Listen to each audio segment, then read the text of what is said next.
Les tests étendus permettent à votre personnage d'accomplir une activité, un intermède, quelque chose, mais son succès ou son échec ne se résumera pas à un seul lancer. Habituellement, il va avoir 3 lancers différents.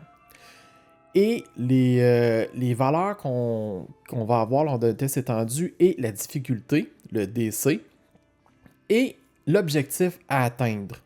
Parce que au niveau des 3, à chaque fois que vous allez faire un lancer, votre progression va augmenter ou diminuer si vous êtes vraiment pas chanceux. Et c'est aussi simple que vous faites votre test de skill ou de ce que vous avez besoin de faire et ben, vous allez obtenir un résultat en additionnant vos bonus et tout ça. Et de ça, vous allez déduire la difficulté.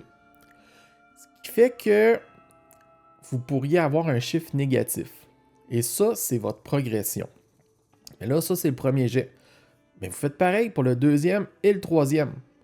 Donc, on brasse un dé, on soustrait la difficulté, on en rebrasse, on soustrait, et ainsi de suite, et on additionne les résultats.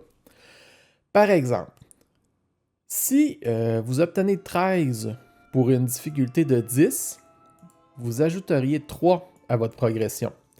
Ensuite, vous rebrassez, vous obtenez un 8 sur, et vous déduisez encore 10, parce que c'est la difficulté. Alors, vous êtes en dessous. Alors, votre progression qui était de 3 se retrouve diminuée à 1, et ainsi de suite.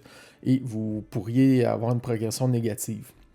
Alors, le but de tout ça, ça rajoute un petit peu de complexité, mais un coup que vous l'avez fait une fois, vous avez compris, là, ça va très vite et c'est le fun. Et des fois, même, il y a des relances, là, comme dans la chasse, ce que je vais vous expliquer dans une autre vidéo.